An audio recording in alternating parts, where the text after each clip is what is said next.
Hey guys, welcome back to Lovin Dubai Show podcast. Today we're talking all things property hype. You probably saw the video of the crowds gathering at Palm Jebel Ali. So we asked the cast of $1 Million Listing UAE, what is this hype all about? Oh my God, I can't wait to hear that one. So, I mean, you can really see the trends and real estate market shifting here in Dubai into people buying properties more than renting properties. So that's what that story was about. And then we spoke about what is going on in terms of jobs and the job market here in Dubai, because recruiters have these extremely unrealistic expectations from candidates, especially those applying at entry-level positions. So, I mean, we want to know your thoughts on that, but do let us know what you think of our conversation.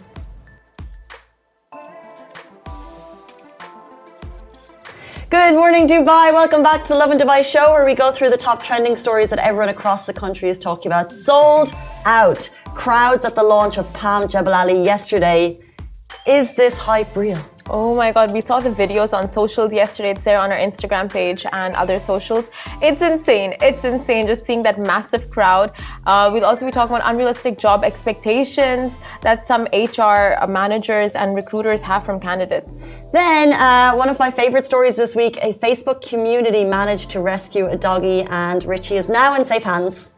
And after all of today's stories, we'll be going live with the cast of $1 Million Listing UAE that's going to be airing on Stars Place. So a very, very exciting show lined up for you today. Yes, so if you have questions about the property market, real estate, there's no better place to ask them than on this show right now. If you want to know about rent, purchases, where to buy, who to buy from, put your questions in now. We love to read your comments before, during and after the show. They're not actors, they're real estate agents. Yeah. So you guys, like Casey said, if you have real estate related questions, there's never a better time to ask them. Ahmed bin Masood said to comment, selling the project that was sold 20 years ago. Yes. Fact, amazing. It's like selling ice to the Eskimos, but but it's been rejuvenated. It's back on, and the plans for that development are incredible, which we will get to very shortly. But good morning to Rashimi. Thank you so much for tuning in.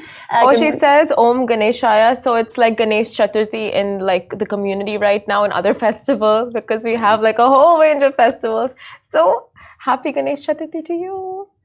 And good morning, Bunayan. We have a question we want to put to you guys before we jump into our top stories. Instagram, Facebook, Twitter, YouTube, podcast, by the way, if you're listening later. Do you work to live or live to work? Okay. You guys let us know, but till then, let's answer the question ourselves. Mm-hmm. Okay, personally, I would say I live to work. Live to work. Yeah. What about you? Tell me, elaborate.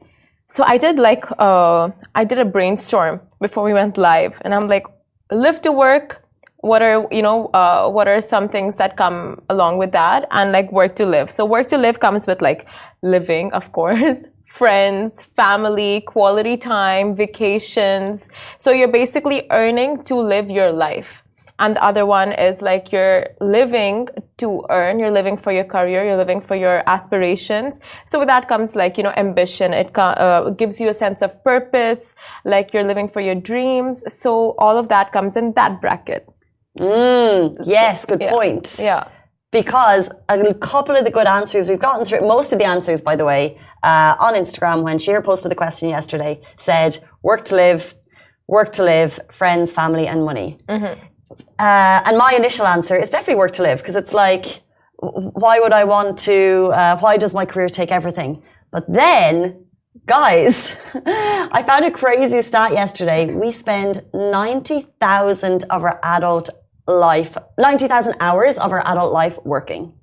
90,000 hours. So if you're doing something that kind of tugs at your soul in a negative way, it's not going to serve you. So essentially, unless we're billionaires, like the people buying these multi-million-dollar properties on the Palm, the majority of us are going to have to work for our adult life. Yeah. That's a fact. So we don't really get to choose live to work or work to live. Yeah. So we have to work. So therefore, try and find something that you don't hate.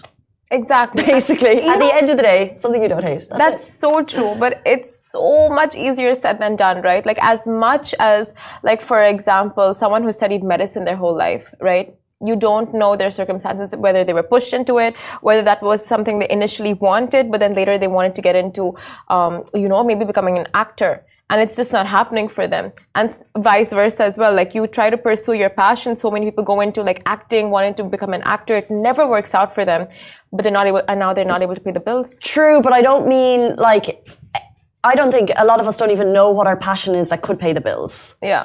So I don't mean like follow your passion and then you'll be happy for the rest of your life, because that may not work out. But just find something that maybe sits comfortably with your morals. Find something that if you know that, say for example, if you want to try and make people happy every day, you may not, be helping rescue animals, but you could be doing something that has a small effect. So as long as it makes you happy and the people around you happy. Yeah, some difference, like, and also finding that perfect balance, right? Like no matter what industry you're in, like if you're in, like you said, in an industry to help people or not, like just finding that right balance. Like if you are not able to help people through your job, like, you get into volunteering, you do something on the side that just strikes that balance in your life. Yeah. But this really doesn't answer the question. It's like such a... Someone said, I want a job in Canada. I mean, fair enough. It's basically about, I think, as you said, finding the balance. So you may not be able to pursue your passion, but if you can do a little bit of everything. Yeah. Wow. Vague.com. Vague, ambiguous. Welcome to the Lovin Dubai show on Wednesday morning. Let's jump into our top stories. This video went viral last night, and it brings us back to 2008 vibes, I would say. Sold out. Crowds at Palm Jebel Ali Lodge. So the real estate game is on fire in Dubai. Do you need proof?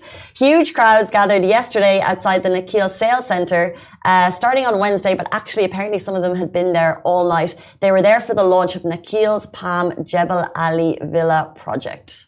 So the cheapest villa was priced at a whopping 18 million dirhams, but Dubai real estate agents and clients were confident about its success this time around.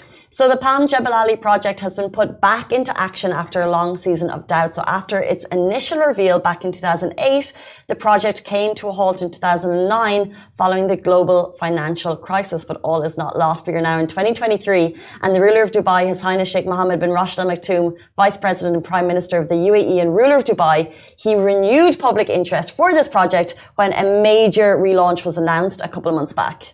So as part of Dubai's 2040 Urban Master Plan, Palm Jebel Ali is set to be one of the series of projects being undertaken by Nakheel. It will be a brand new playground spanning twice the area of Palm Jumeirah, home to luxury real estate, hotels and leisure facilities. And I saw this really funny video on Instagram. It's just like, what happened to Palm Jumeirah? Like Palm Jumeirah, Palm Jebel Ali, is it the same thing? What is going on? It's like Palm Jumeirah is full. Billionaires have already taken it up.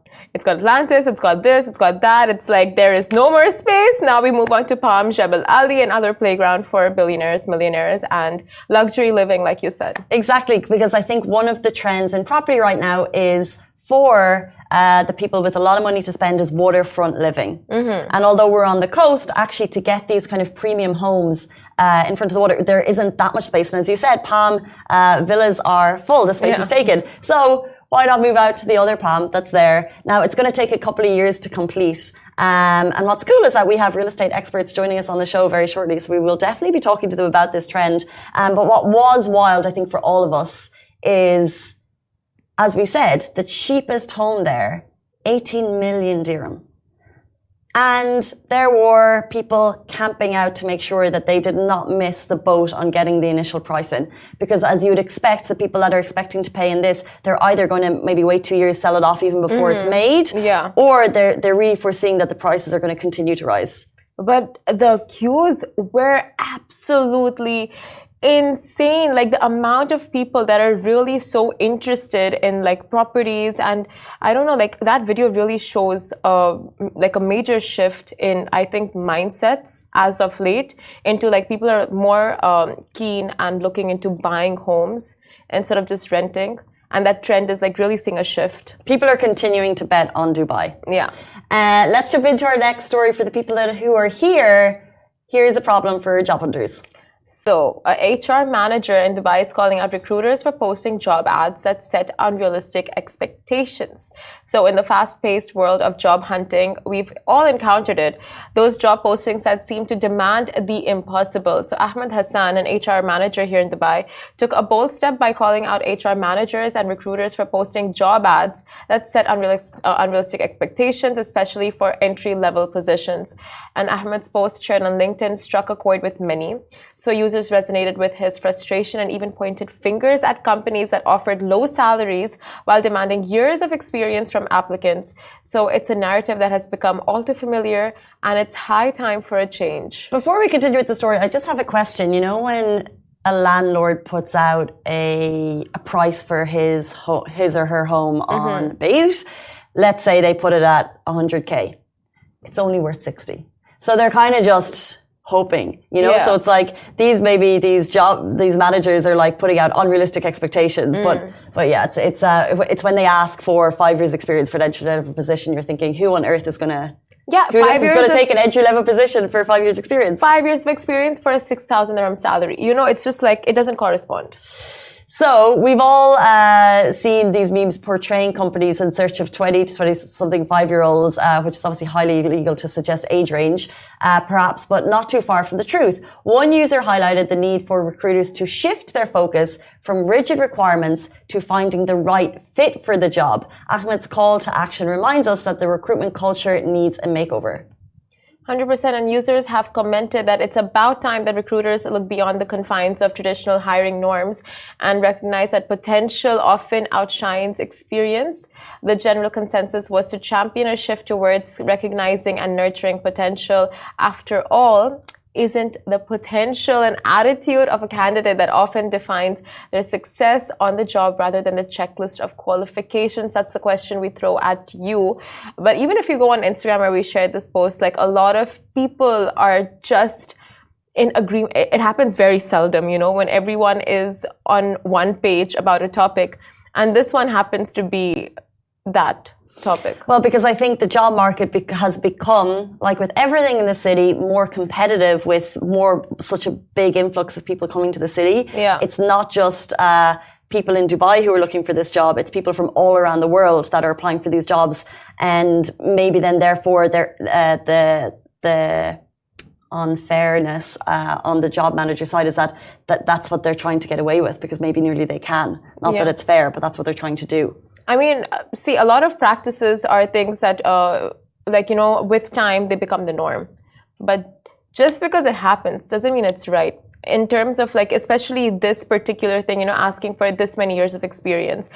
And that too with entry-level positions, it's so difficult for college graduates to find their way in the market and, like, actually step into the workforce, because it's so difficult for them to find the job that will give them the chance.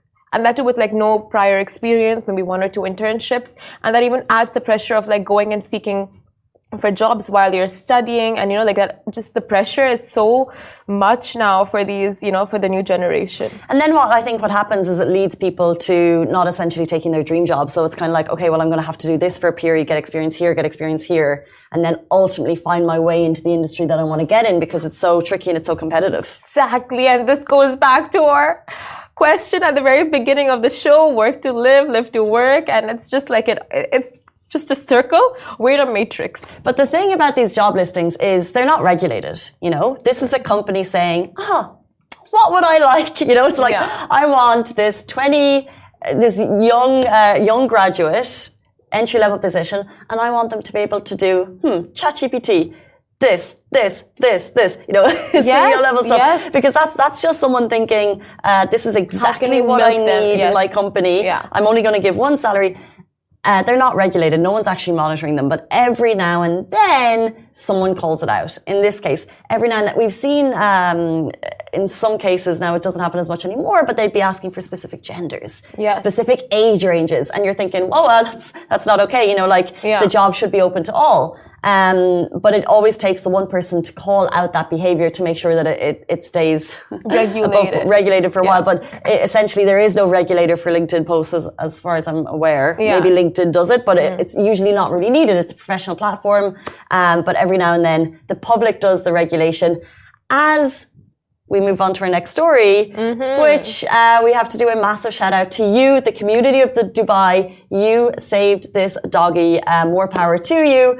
A Facebook community rescued a doggy called Richie. So the Dubai community strikes again.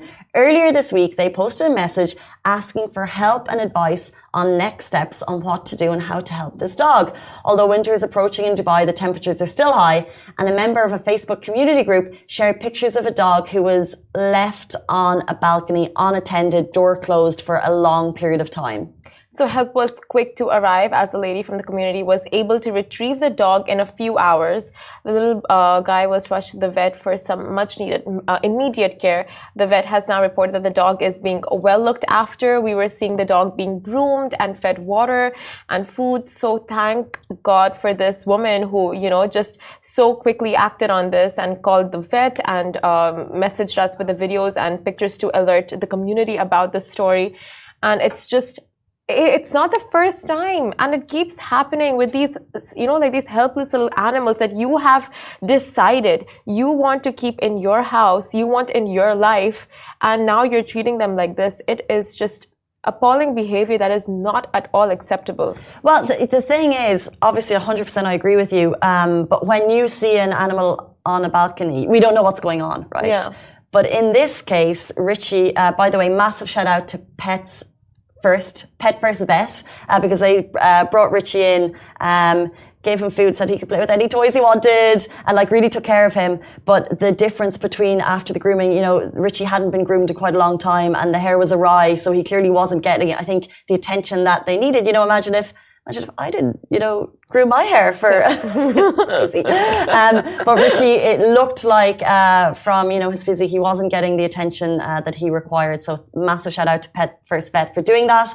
And as you said, that type of dog ownership is just unacceptable. And we've seen, like, that's the thing, like, as much as we say it, as much as the community, like, hates on these kind of people, not hates, like, they call them out for this behavior, we still see it, like, happening and persisting, like, the amount of people that subject their pets to this kind of environment, it's horrible. And this is something that people can see, like, okay, in the balcony, you can see how the dog is being treated.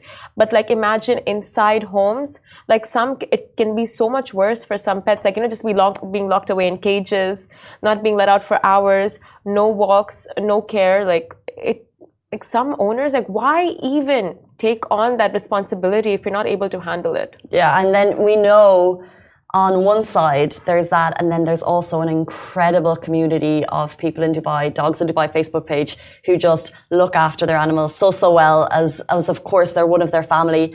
And then you have the whole other side of the spectrum that's like, okay, my dog is for Christmas and then that's it, you know? Yeah. So you do have for the gram, you do have people that really care. So then to hear that someone, you know, left the country and left their dog behind is just like this kind of wild thing to happen. And, you know, all of the people will just encourage anyone who is adopting or anyone who's thinking about leaving the country or anyone who doesn't know how to care for their animal. They are full of tips. They are full of advice. Sometimes it's I won't say aggressive, but they are full of tips and advice. So if you ever are unsure of how to care for your animal, there's a massive community of people who will help you look after.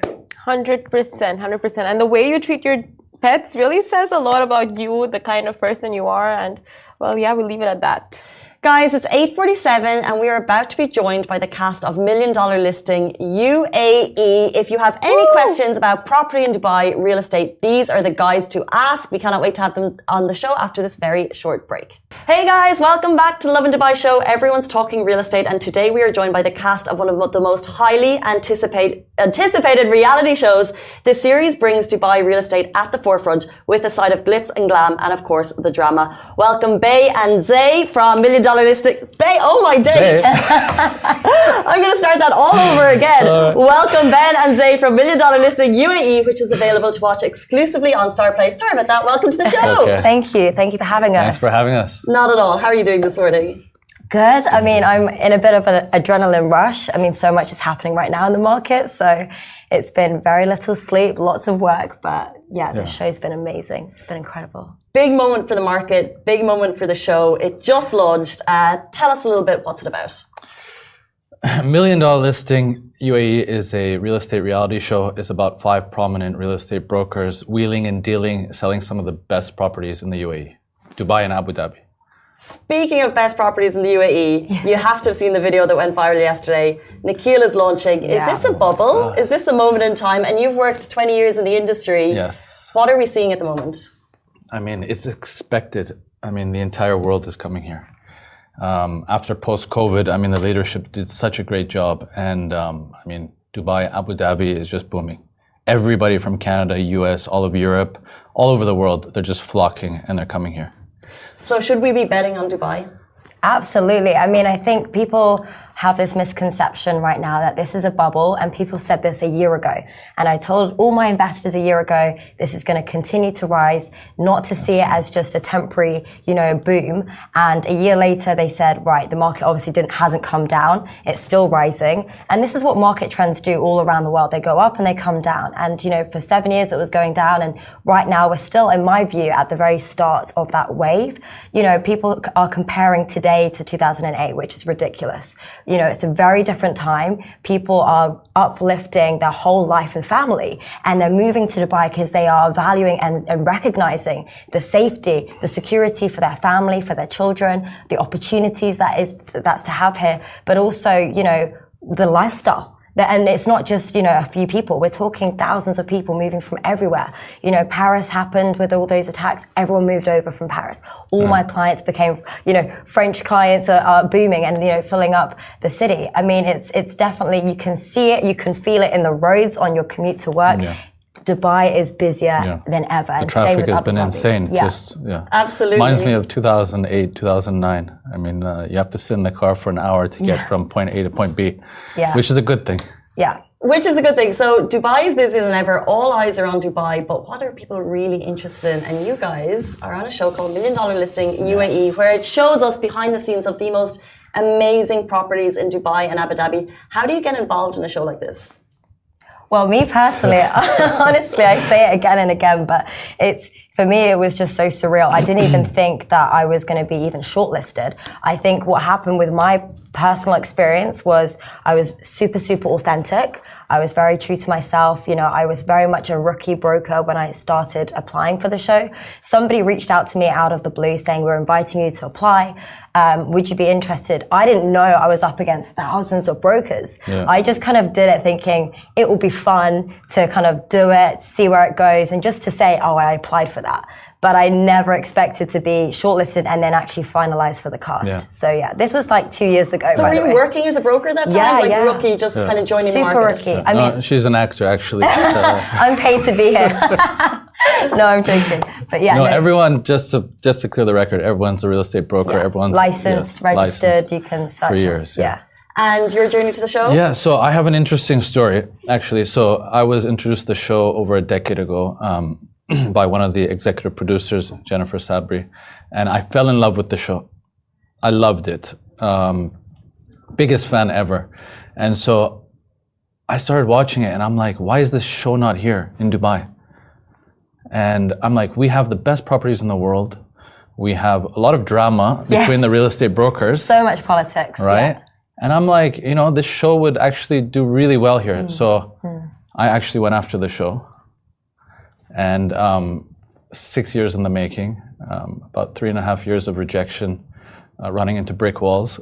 And then I actually mothballed it for a year because everyone told me that you're going to fail. It's never going to happen. And so I just, one day I'm like, you know what, this is my dream. I'm very passionate about this. I'm going to continue going after this. And it was one phone call to Abu Dhabi that basically made this a reality. So I'm very thankful and very grateful. So it's very surreal. It's a dream come true. How amazing, because obviously the international show is watched all around the world. Yes. And you're so right about wanting to show the UAE at its best. But you mentioned politics between the real estate brokers, because that's what everyone wants to know. Because real estate looks like a dream job, glamorous when I'm watching the show. But tell us about the real politics between brokers. What goes on? I mean, honestly, it's a very cutthroat industry. I mean, I think anyone who's experienced brokers, you can definitely say that there are some really good ones and some really not so great brokers. But because we're commission only, we're commission based, I say it all the time, but there are no friends in the industry. There really aren't, because this is your business and you've got to put your business first. Right? You know, we're friends, depending on the day. Right, yeah, exactly. No, I'm joking. But honestly speaking, you have to prioritize your clients, your business first.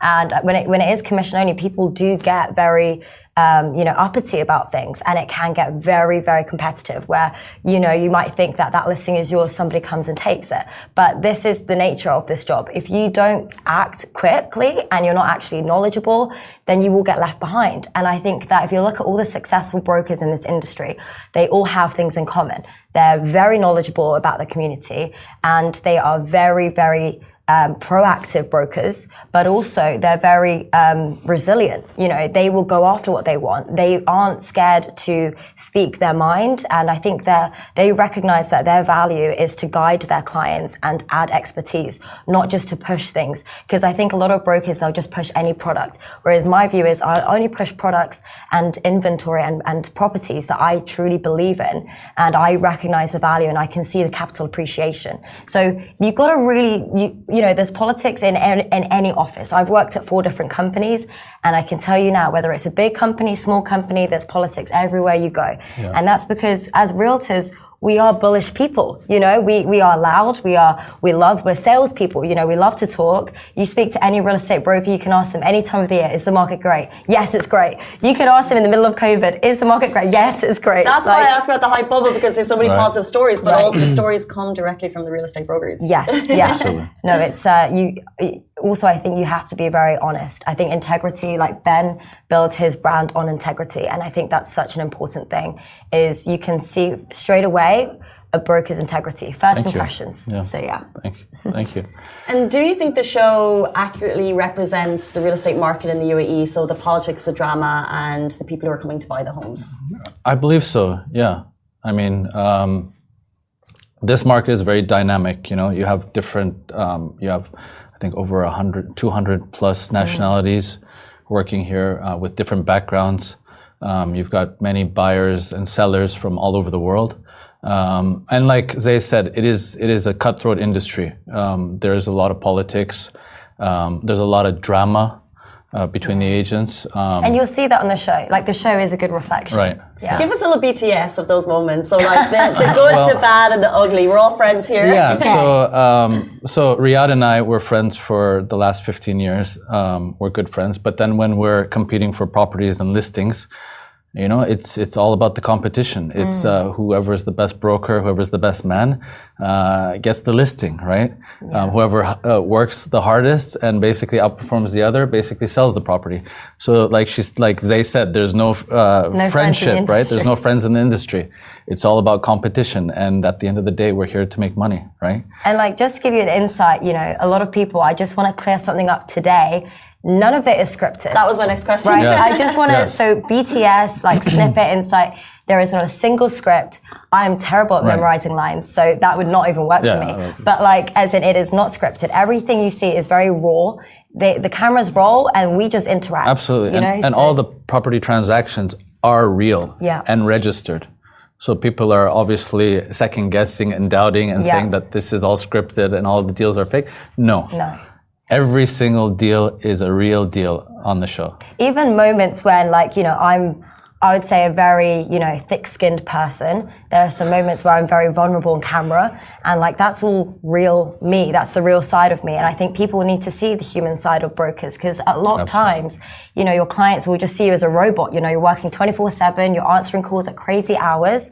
And it's important to show that this is our personal life. This is how we balance real estate. It is a 24/7 job. At least for the successful agents, they don't sleep, they don't go on holiday, they are working throughout the summer. They're opening doors, they're running around getting keys. This is the reality. I haven't seen a holiday for the last 10 years. Yeah, exactly. One time in 4 years for me. That's so interesting, because we were going to jump into, I guess, the dark side of real estate and the hustle. Yes. So what do people not see?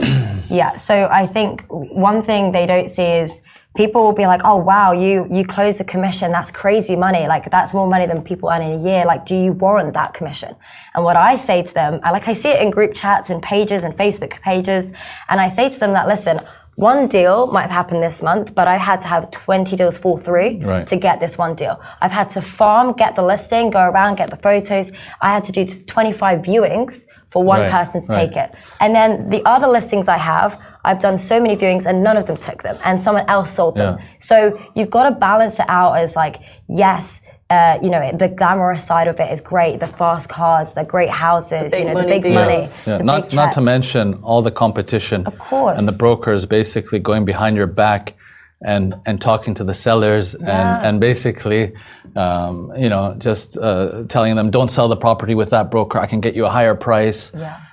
There's so many things behind the scenes which you don't see. There's a lot of challenges. So yes, it's rewarding. We do make a lot of money, but at the end of the day, there's a lot of hard work. Also, like when I started, like this is because obviously Ben's been here for so many years, but I really relate to the people starting out in real estate because it is hard. There's more agents now than ever before. There's over 13,000 registered agents and registered. There's also non-registered agents. There's some people. One of my clients told me he was in an Uber and the guy was trying to sell him a property. An Uber driver. Yeah. He's like, if you're interested in Palm Jebel, just let me know, sir. I can help you out. But it's hard. It's hard work. You come to a city, you don't know anybody, you're on commission only, you might not make a deal in 4 or 5 months, and you're showing around these beautiful homes, but you might not be able to afford rent that month when you first start out. And that's the reality, right? People won't talk about it. And that's why so many people end up going home, because it is hard and there's no salary involved. So with both of you, with your varied levels of experience versus based on years, what advice would you give to new real estate agents starting out? Well, first of all, I would tell them the most important thing is it's a long-term journey. Just be honest, have integrity, and be empathetic towards your clients, because they're always going to come back and they're always going to remember. Secondly, if you're starting a new starter in the industry, find a mentor. Find someone that you can shadow and you can learn. Even if it means working for free. I mean, just following them around and learning the ropes. I didn't have anyone basically to learn from. I had to learn the hard way. But, it's if you can find someone that you can just follow and have a mentor, then it's much easier. You'll learn very quickly. Solid. Yeah, my advice would be authentic, surround yourself by like-minded people. There's a lot of times where you'll feel alone or you'll feel down, and you need to make sure you're around a good circle who are like-minded and think, you know what, like we are all here for the right reasons, and they're proactive as well, and they'll pick you up at times when you're low. Because I've had that, I wouldn't be here today if it wasn't for my group of friends, my circle in the last 4 years. There were times when I questioned, because I was here pre-COVID, during COVID, post-COVID. Right. There were times when I was like, damn, I need to just pack my bags, head home and give up. And if it wasn't for the people around me, I wouldn't be here today. Yeah. So I would say, make sure your circle, you're selecting the right people, that you are disciplined. And I would also say you need to think outside the box. Make sure you are yourself, because people buy from people. People buy into people. Mm-hmm. So don't try and just sell them the product. When you meet somebody, really empathize and kind of relate to that person. Understand what it is they're looking for. Yes. Start with the basics. Turn up on time. Turn up with a brochure. Make sure you're knowledgeable. That is what good quality textbook agency requires, right? And I think we lack so many of just the foundations in this real estate industry out here, because where I come from, customer service is the absolute minimum. Right. So yeah. Well, speaking of customer service, the customer is always right, and we've spoken a lot about the brokers, but what about the people on the show buying the homes? First of all, was it difficult to get them involved? Yeah. And also, these people have a lot of money. What's it like actually dealing with these high net worth individuals? Right. It was very difficult to get the buyers on the show, because a lot of people, they're very private, right? They're not candid, and they don't want people knowing that they have a certain amount of money. And so just getting them on was a challenge. We had to use reps for some of them as well because, they do prioritize discretion when it comes to their portfolio. Some people are very open and some people aren't. And we just have to be respectful of that, especially when it's families involved as well. It's for us, we chose to do this, right? But for them, it's like they sold through us and now they have to entrust us and the brand and the show to actually be on there. So, it does take a degree of trust. It wasn't easy. I mean, this is what Rami, one of the cast members, was talking about as well, is that it's balancing so many components when it came to filming. It was not easy. Yeah. You had to not only organize the property, but make sure that the NOCs and the permits were there from the developer, from the building. Then you have to organize the buyers and the sellers and the timings. It was so many moving parts. It's hard. But I think the only way that this show has been successful in other countries in America, and the reason why it's Emmy nominated and so successful is because it's a true reflection. It's a reality show. Right. And if we didn't have the real buyers and the real properties and the real transactions and the real storylines, it would show. Exactly. It would show. The production is so slick. But I just want to ask one more question about high net worth individuals. Have you ever gotten a wild request? What's the most unique request you've ever gotten from these people for their homes? This is a good question. Wildest, you go ahead. Let me just think about it. I think one of them was they wanted me to pick them up from the airport, but I drove a really bad car at the time, and I really didn't want to drive there and show them that I'm driving a Nissan Sunny because that was my very first rental car when I moved out here. So they were like, "Can you pick me up from the airport?" And I said, I'm really sorry. Is it okay if we meet at the property? And they rocked up, and it's not a pet friendly building at all. They rocked up with these two little chihuahuas, and they were in these Louis Vuitton little like jackets. And I just remember being like, oh my goodness, how are we gonna? And it was just such a different world to me. At that point, I was very new, and that was just overwhelming. And at the end of the showing, they were like, "Oh, could you just hold on to them? I just need to run to the other appointment." And I was just stood there like, "I've just met you, don't know who you are. I've only shown you one property, holding your two dogs." And then I was just like, "I'm sorry, I've got to run as well. This isn't possible." So that was there's so many crazy stories that we could sit here for ages and tell you crazy stories, but that was crazy request. For a first meeting, Shows the trust. I haven't had any wild requests that I can think of off the top of my head, but I've dealt with a lot of wild people. So I've dealt with celebrities, head of states, and just different and interesting characters. Cindy Crawford, I've met, Boys to Men, a few other head of states, which I can't obviously name, but it's I'm meeting interesting people, and it's been a great journey. Well, it's a wild show, and you know what? It's the reality series coming to the UAE. It's a trend now, but it's amazing to show the world what the UAE looks like in such an incredible way. So well done to you guys for bringing it. Thank you. We're very proud of it. Yeah, production. Honestly, the team, Image Nation, Stars Play. They've done incredible work to get this to where it is today. Yes. And I think it's so important to put Dubai and Abu Dhabi on the map because, look around. The city is amazing. Both cities have achieved incredible things. We've set records. And it's time that we showcase the rest of the world. This is what we're about. This is what we've achieved. The leadership are very forward thinking. Everybody agrees that they love living here, right? The residents are truly happy. In fact, we are the very first ambassadors because we rave about how great the life is out here.